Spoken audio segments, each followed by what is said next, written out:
tastes great. Best feeling. Like it was, like it was that, but like brandy or cognac. Like it was crazy. So that made me pop my head to it.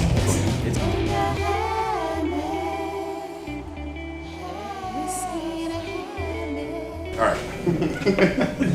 What's going on, everybody? I'm Eric. And I'm Chris. And this is another edition of Whiskey and Hammock. And today we are here, super special place. Right, so we're in St. Augustine Distillery, and we're here with Will and Ric that are going to give us a little bit of info, tell us a little bit about, St. Augustine and, about their spirits and what goes into it. And I'm told we're going to taste some bourbon too, right? I hope so, yes. Well, yeah, that's what I was hoping you were going to say that. Yeah, so first of all, thanks for having us on, guys. Excited to have you guys here at our facility. For those of you guys that aren't familiar with us, we are one of the earliest craft distilleries in the state of Florida. We've been in business for a little over 8 years, and we created the first official bourbon in the state of Florida. Wow, that's awesome. So we're here today to taste through some of the products. We're here with our VP of production, Ric Mullen. He's going to talk through some of what we have. We've grabbed an assortment of whiskeys to taste today, but I'm really excited to share with you guys something that we just came out with, which is a Cognac Finished Bourbon. Really? So, it's brand new? Brand new. Came out yesterday. Oh my gosh. And yeah, awesome. And so this is a Whiskey and Hammock exclusive. Right. Boom, boom, boom. So that's the whole reason, right, to join the Whiskey Crew. Right. Because then you'll know when new stuff comes out. Right. So sign up. Whiskey Crew. Go to whiskeyandhammock.com. Go to the members page. Sign up. Easy. All right. So where are we at? Yep, so let's talk about the Florida Straight, which is kind of our flagship bourbon. So it's 88 proof when it comes out. It is made from a mash bill of 60% corn, 22% malted barley, and 18% hard red winter wheat. And we wanted to go with a wheater because as time goes on, it kind of creates these soft, delicate notes that go into it, which we think balances really well with our malt profile. It is a little bit higher in malt than most bourbons that you'll find, but we think that's really good. It gives it a big mouthfeel and it's very rich. I was just going to ask that. 22% seems, that's high. It's high, Compared to a lot of the other ones that we've tasted. Like usually it's like in the 5% range. Mm-hmm. Right. Yep, yeah, absolutely. But not only do we get conversion power when we're mashing in, but it also just gives it a big flavor that you will see as a Florida style, and it ages really well in our extreme climate here. Have you noticed, is there a Florida style? Absolutely. So you'll hear people talk about how things age quicker in in hotter climates, which is not necessarily true. What's happening is that it's pushing more into the wood. So you get a lot of those kind of like toasted and rich flavors early on, but the maturity still comes with time.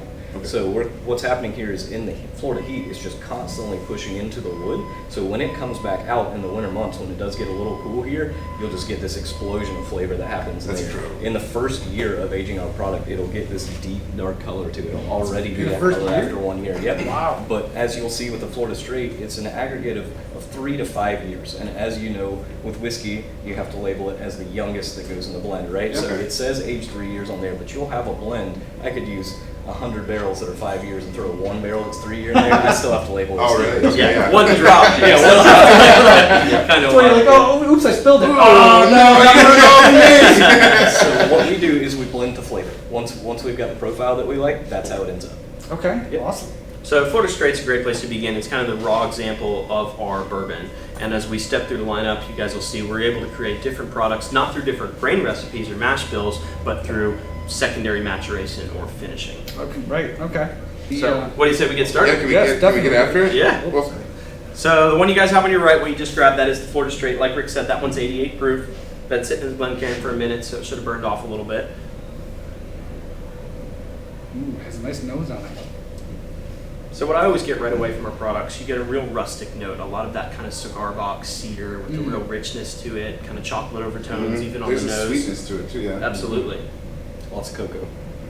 Okay.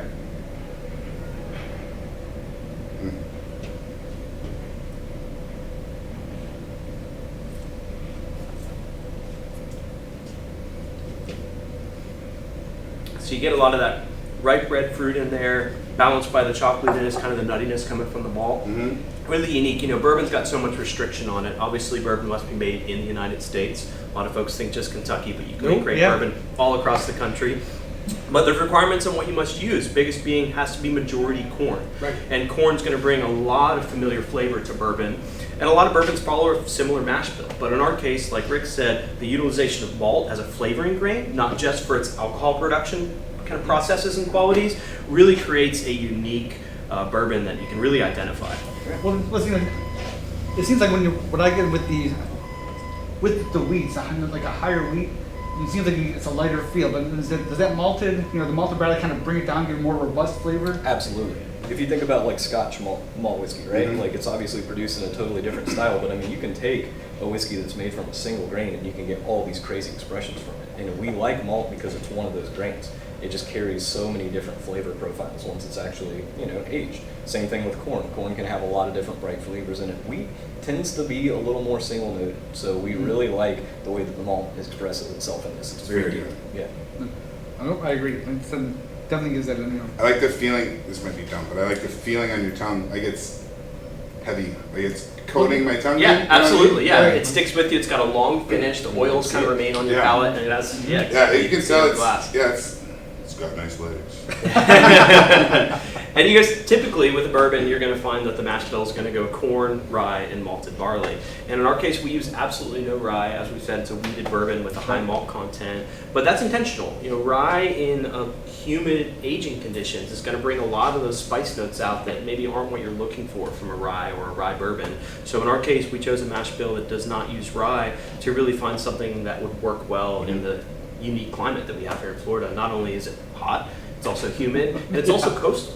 And all of that impacts how the product is actually going to turn out. What's so special about bourbon to me is that so much of the flavor comes from the barrel itself. Mm-hmm. You got to start with a good whiskey to get good whiskey. Sure. But 100% of the color and as much as 60% of the flavor comes from the barrel. So Rick was able to pull a little bit of our new make here. This is as it comes off the still, guys. So this is 140 proof, right? Yeah, it's like 149. Yeah, it's up there. So what we're going to do, we're going to take it off the still and we're actually going to lower it down. Bourbon can't go into the barrel anything higher than 125 proof. We put it in about 115. So we're going to proof this down using reverse osmosis water and then fill our barrels at 115 proof. Set them in the rick house to wait. But you guys are welcome to try this if you'd like. For me, even just nosing it and then going back and forth to the Florida Straight, you can see what the difference, what really happens in those barrels. Yeah, awesome. Thank you. So I'll tell you what, we were going to jump straight to the cognac. Why don't we do something fun here? You finish your glass. I'm going to go next to our port finished. So this is the same exact grain recipe as that Florida Straight. This was the first finished whiskey we ever produced here at St. Augustine Distillery. And it's a really cool story for me. We're actually getting port wine barrels from the San Sebastian Winery, which is like a block from us here. And they do a wonderful port wine. And we're going to take those barrels and we're going to fill it with bourbon that's reached maturity. We're going to let it rest for about 6 months to a year to create this port finished bourbon. And what's special about that process, a lot of distilleries that are going to do finished whiskeys, where you're going to purchase these barrels from Portugal or Spain or somewhere where you're getting a dessert wine barrel, and you're going to refill them really as long as you can because those barrels aren't cheap. And in our case, we operate on a barrel exchange program. So we get the barrels, we're going to fill them, create the port finished bourbon, send them back to the winery, and they're going to get those bourbon flavors out, which are going to incorporate in the port that they're aging. And we trade those same barrels back and forth, and we've done that since we first created this whiskey. That's awesome. But then San Sebastian will actually, age your wine in the bourbon barrels? Yeah. They age a muscadine-based port wine that's fortified with brandy. Really? So we get you a little port finish. This is stepping up in proof. This is 102 proof. You're going to see the color change a little bit. This one's got a lot of richness, almost a little red tone to it. It's almost, and it's so hyper local when you taste the port finish from us and you taste theirs. You can almost taste the block that you're on. I mean, you're tasting this building and then a building that's like right down the street. Well, that's the crazy thing. So you guys are so close. Like, you can walk to the other one, right? You can walk to San Sebastian, or you can walk right down to the St. Augustine Distillery. I just tasted the White Dog. Oh yeah. Yeah. Yeah, she mixed a little bit. You get used to that. Wow. Yeah. Yeah, so it was like Rick. So was it every morning, or like? Yeah. So have to see where it's at, right? I should have put you a little spit bucket down there. That's what we do. I take a cold shower to wake up, and you get after it. Well, not really, but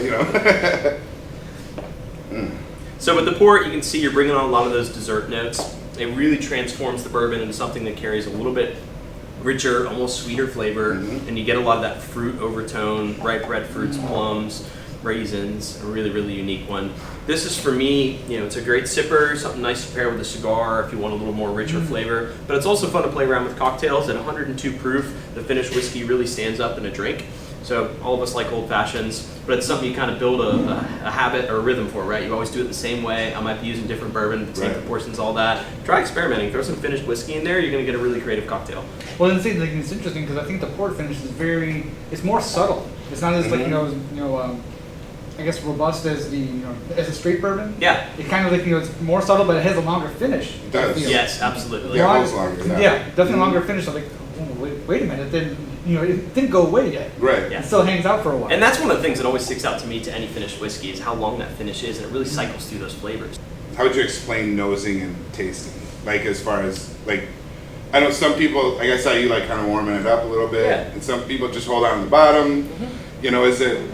Is there a right and wrong way? There's definitely not a wrong way. And that's the thing that I think everybody needs to know about nosing and tasting spirits is that it's all contextual. It's like you're trying to pull out memories. It's evocative of a bunch of different things. And sure, there are definitely chemicals in there that exist in other flavors, and that's what we're looking for. But, people shouldn't be sitting here going, oh, there's absolutely that and that, and if you miss it, you don't have a good palate. Right. I don't agree with that. I mean, you can walk by the same sample 10 times in the same day and get something different every time. Yeah. And that's part of the fun of it. Yeah, That's awesome. Well, see, and that's the other thing. So we've done, in our reviews. So, like you said, it's interesting you say like it's tied to memory because somebody can taste something like, oh, it reminds me of Subway cookies was the last one, right? But that's where like you equate those two memories. It kind of they come together. Like, oh, that's where I smelled that from. And it's so suggestive too, right? I'll be tasting with Rick and he'll say something, and then in my head, yes, that's there. It is. We get in trouble with that quite a bit, actually. Like we purposely, if we review something, we'll try our damnedest to not read the nose or the taste. We don't want to read the tasting notes like beforehand because we want to get an honest review to everybody out there, right? So what do you say we move on to the cognac finish? Yeah, let's do it. I'm super excited about that one. So I got that one all set for you. Like I said, this one just came out in our shop yesterday. It's a distillery exclusive. We did a total of 4 barrels. A really exciting product for us. It carries a 5-year age statement. 2 of those years were spent resting in a cognac cask. And that cognac cask is coming from one of the most esteemed cognac producers in France. And spending that long period of time for our secondary maturation really allows it to make its mark. I mean, even just looking at the bottles, you can see the cognac's got a real red kind of color and tinge to it. Oh yeah, you can see that. So part of that is extra age, right? It's a little bit older than our Florida Straight, a little bit older than our port finish, but a lot of it is that secondary barrel. It's going to add so much character and influence. And this one, you're going to notice that mash bill really transform, and you're going to get a lot of unique flavors coming from that wine barrel, that cognac. Very Holy different smokes. nose, yeah, very different nose. It seems, like you said, it's 2 years. It seems, a lot of them I see 6 months. So I mean, that seems like extra long time, or is it? And keep in mind too that the cognac casks are a lot bigger. So ours are 300 liters, so they're getting a lot less extraction. Oh, okay. On the surface area, so more time, but definitely with these, the cognac had been in there a very long time. It's very deep in the wood, so getting to it takes some time. Yeah, so this one you can really tell the difference between the Florida Straight. We're stepping into something that carries a lot of leather, tobacco. Yeah, cheers. Thank you guys. Thank you so much for having us. Yes. I can't tell you the last time I had a cognac, but I think it's beautiful. This is incredible. That cognac finish is It's very good. has a great flavor to it. It's like it has a long-lasting finish. Where are you guys seeing? Obviously, you can buy pretty much any liquor store. Yeah, so we're all over the state of Florida. Total Wine, ABC, Publix. They do carry our bourbon. You'll find the Florida Straight and the port finish. The Saint is mostly distillery exclusive. It's something we do limited batches through some retail partners, whereas the cognac finish is completely exclusive to our location. So if you want to check this one out, the best way to taste it. So this is only here? Only here. Wow. Yeah, and a limited release for us. As Rick said, we did a total of 4 barrels that we'll be cycling through. Each barrel had a little under 400 bottles. Wow. So definitely encourage everyone to come check us out. We're open 7 days a week. We do free tours and tastings through the facility. You can really see our process and understand, what craft distillation is. The cool thing about distillation is really an age-old process. It's only changed so much. Right. And what we love about the craft industry and all our craft partners throughout the state is we're really doing things in the old-fashioned manner. We're bringing in grains, we're milling them on site, and really shepherding the spirit from the process. And we have all of these available for tasting, at least as of filming today. You can come into our facility. We're happy to share them with you. You can see what one really connects with you, and hopefully take it home and support a small local business. Yeah, so we're here in St. Augustine. We're open 7 days a week. We're at 112 Riberia Street, right outside of historic downtown. And if you're visiting St. Augustine, you hop on the trolley. We're actually a stop on the trolley system. Oh yeah, cool. Kind of beats driving around if you're going to come sample some whiskey. Right. Yeah. Heck yeah. And we do our tours 7 days a week. Our gift shop's 10 to 6. Tours are 10:30 to 5:30. No reservation required. Showing up, we'll take good care of you, and you get to taste through all this bourbon. That's incredible. No, definitely worth it. Definitely worth it. Amazing. Yeah. Yes. So they have an amazing gift shop. These guys are phenomenal. They've been amazing. They've treated us amazingly the whole time. Yeah. That's our pleasure, guys. Yeah. So you guys make sure you go check us out on Facebook, YouTube, Instagram, Twitter, TikTok. Yep. And go check us out, whiskeyindahammock.com. And we got awesome merch, whiskeyindahammock.com/store. Right. You guys, t-shirts, hats, glasses, flip-flops, hammocks. Some things are coming out here pretty quick No way. that are Backpacks. they're freaking awesome. Backpacks. Yeah, they're really cool. Leather backpacks. They're super awesome. Yep. But so anyway, from us at Whiskey in a Hammock, thank you, gentlemen, so much for having us out. Cheers, Right. guys. Is guys are amazing. so StAugustinedistillery.com. That's correct. StAugustinedistillery.com. You can That's check easy. that out. We've got merch online. Steer where you can find our spirits, and just encourage everyone to come visit us in the location and really see how we do things. So does this are we giving this a stamp of approval? Oh, definitely. Yeah. So this is Whiskey in a Hammock. Stamp of approval. Super good. Well done. Yes. So I'm Eric. I'm Chris. This has been Whiskey in a Hammock. Thank you so much for all the love and support. Make sure you do all the clicky likey things. Smash that like Smash that like button. Yeah. Exactly. Of course. So we love you guys. Thank you so much for your support. And we got some big things coming up, so make sure you check us out. Like I said, on the website and Facebook and Instagram primarily. And we got some big deals coming up here pretty soon. So hit us with the motto. May the wind always wear your hammock. May your glass never go dry. Cheers, y'all. Appreciate it.